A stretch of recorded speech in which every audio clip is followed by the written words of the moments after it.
value investing kelas untuk pemula. Nah, ini ada konsepnya ya. Yang pertama adalah menabung versus investasi. Ya. Kenapa sih kita perlu investasi? Karena simple.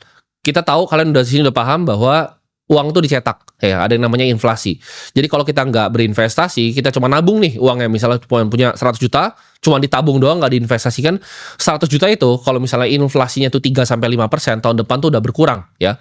Jadi 95 juta nanti. Nilai ketika kalian bisa beli barang-barang di sekitar kalian, itu akan berkurang. Ya. Itu yang pertama, ada inflasi.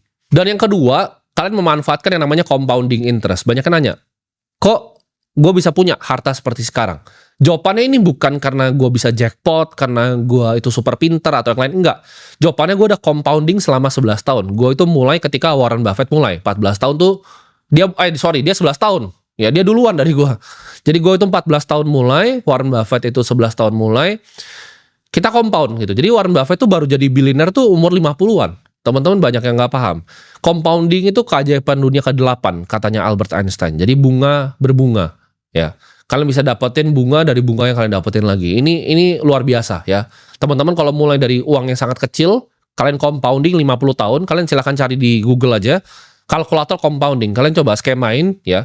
Uang 100 juta, 15% selama 50 tahun tuh luar biasa ya. Besarnya tuh di luar bayangan kalian. Dan inilah yang gue tahu dulu. Jadi gue fokusnya di compounding ini. Kenapa gue berinvestasi gitu.